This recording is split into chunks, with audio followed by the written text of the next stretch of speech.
Stop drafting bum running backs that have no ceiling in fantasy football that cannot lead you to your fantasy football championship. Today, I'm talking about 3 running backs that we cannot be drafting in fantasy football. And I'm not talking about bums at the end of your draft. I'm talking about 3 top 100 players, one guy in the first round of fantasy football drafts that we need to be avoiding.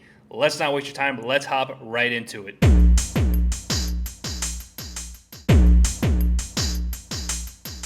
You saw him on the thumbnail by no surprise. It's Ashton Jensen as the first guy I want to talk about that I am not drafting in fantasy football in 2025.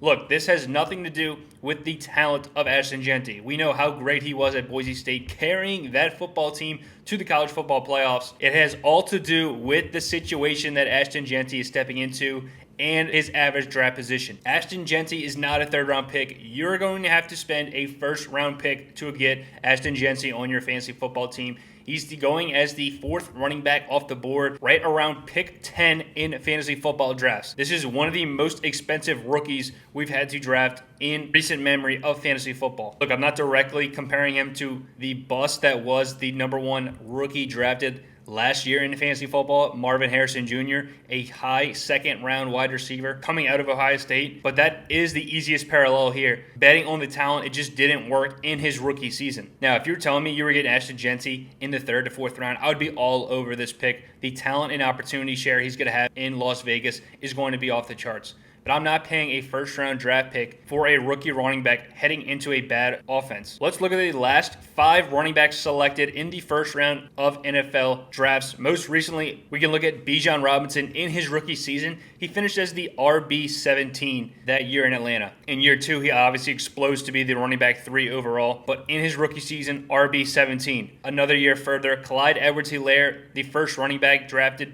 in the 2020 NFL Draft. He finishes RB20 in his rookie season. A year prior, Najee Harris, he actually finished as the top running back out of these guys, RB6 that year in Pittsburgh. That was in a season where he had 75 catches at the running back position. This was Big Ben, stationary, immobile object, just dumping it to Najee to get 3 or 4 yards. I don't expect that with Ashton Jensen this year. Before Najee Harris, Josh Jacobs was the first running back selected in the NFL Draft in the first round. Jacobs actually goes to the Raiders, a similar position, bad offense. And that season, in his rookie campaign, Josh Jacobs finished as the RB15. So none of the guys I mentioned, first running backs drafted in their draft classes, finished in the top 5 on a per-game basis in their rookie seasons. Yet Ashton Jensen's going as the RB4. So he's got to outperform all of these guys, even if you think he's more talented than all of these guys, which I've mentioned before. I love Ashton Jensen as a prospect, but this Raiders offense was absolutely abysmal last season. They were bottom 5 in nearly every offensive category, and in rushing, they were bottom 3 in every offensive category. They had the least rushing yards in the entire National Football League last year, the 3rd fewest rushing attempts, the lowest yards per carry mark, which is no surprise since this offense ranked as a bottom 5 unit on the year. Now, you could attribute this to bad running back play, and obviously Ashton Jensen steps into this running back room and he's clearly going to upgrade that position. But Ashton Jensen isn't going to be able to flip this team to be a top 5 rushing attack in just one season. For where you're drafting him as in the first round as the 4th running back off the board, he's got to have an all-time rookie season to pay off and beat this average draft position. Now, we've already talked about how bad the Raiders were last year. Now, they do make some upgrades. Geno Smith's the new quarterback. Pete Carroll, the head coach. So they're going to run the football pretty heavily. But it's not like Geno Smith's going to save this Raiders team to make it one of the more efficient units in the league. We saw in Seattle, they were pretty much middle of the pack during his time with the Seahawks. Maybe one of the most concerning things for Ashton Jensen this season, the Raiders faced the 8th hardest strength of schedule for the running back position. Now, you might think these rookies are due to break out towards the end of the year. That's where his ADP is really going to pay off. But in the playoff time, weeks 15 and 16, the schedule gets brutal for Jensen and the Raiders. In week 15, they have to travel to Philadelphia, and in week 16, they have to travel to the Houston Texans. These 2 teams allowed the 2nd and 3rd fewest rushing touchdowns in 2024. So over the entire season, they faced the 8th hardest schedule in the first 2 weeks of the playoffs. Just 2 of the top 3 scoring rushing defenses from 2024. So the schedule is brutal for Jensen. The offense is brutal for the Raiders, even with Geno Smith. Well, I think Jensen's going to have a top 24 finish, no doubt, this year for the Raiders. I don't think he's going to be able to crack into that top 5 in a bottom feeder offense for the Raiders. While there's going to be improvement, it's just not going to be enough to warrant a top 10 pick in fantasy football. For that reason, I will not be drafting Ashton Jensen in the first round. If he's able to slide to the late second by drafts, maybe I'll consider him. But as currently going in drafts, it's just a little bit too reminiscent of Marvin Harrison last year, where you paid an incredible price based off his production in college before we had even seen it in the National Football League. Second running back I am not drafting in 2025 fantasy football is Aaron Jones for the Minnesota Vikings. We go from an extremely young running back in Ashton Jensen to one of the older veteran running backs still starting in the NFL, Aaron Jones. His current ADP is running back 26 off the board, which you might think is cheap for a guy who had a decent season in 2024. But Aaron Jones was still only able to finish as the 20th running back on a per game basis in 2024, which might make you think he finishes the 20th running back in 2024. He's going as the 26th RB in 2025. There's still room for value to be had with Aaron Jones. But let's not forget, Aaron Jones is a 30-year-old running back. We know these running backs hit a cliff and fall off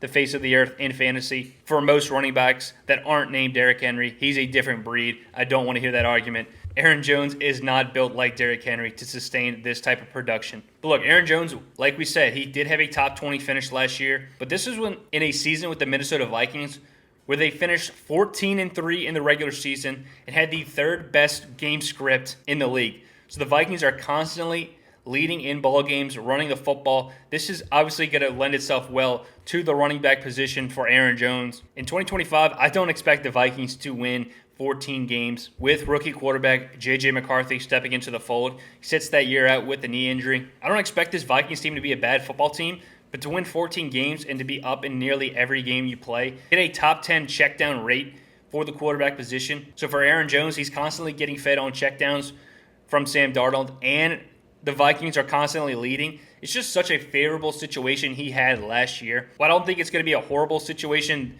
this upcoming year as compared to what Ashton Jensen is facing. I still think for a 30-year-old running back who's now facing more competition with Jordan Mason, let's not discredit Jordan Mason, what he was able to do last year in San Francisco, averaging 95 yards per game through the first 7 weeks that he started for that football team. Now, if Aaron Jones was still in his prime, we wouldn't be having this conversation, but the numbers are starting to dip for Jones. He's had declining stats for each of the last 3 seasons now. That is very reminiscent of what Ezekiel Elliott was facing. I think Aaron Jones is reaching that point in the career.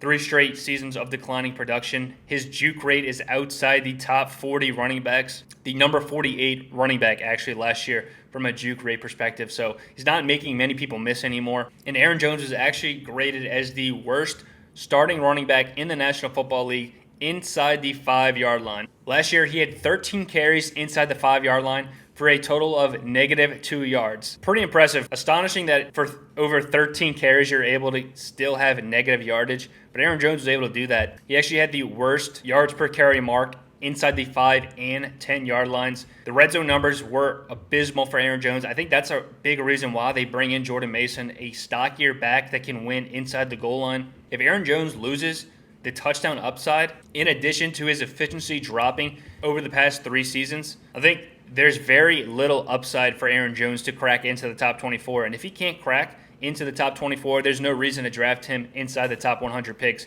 We need to be drafting guys that can make a difference for us in fantasy, that can win us our leagues. And Aaron Jones, if he's only the 20th ranked running back in a season where they go 14-3, have the 3rd best game script, now he might be losing his red zone role after being so inefficient last year. I don't see the appeal with Aaron Jones this year at age 30, where we know running backs just aren't the same consistently. The next guy I want to talk about, Tony Pollard. A similar situation to Aaron Jones, honestly. He's not quite as old as Aaron Jones is, but he is an aging running back. Last season, he finished as the 22nd running back on a per-game basis. This year, you're drafting him 1 pick after Aaron Jones, the RB27 off the board. But this is another case for Tony Pollard where I just don't think there's a ceiling here. Outside of 1 career year in Dallas, this is a running back that's been outside the top 20 at the position every year of his career.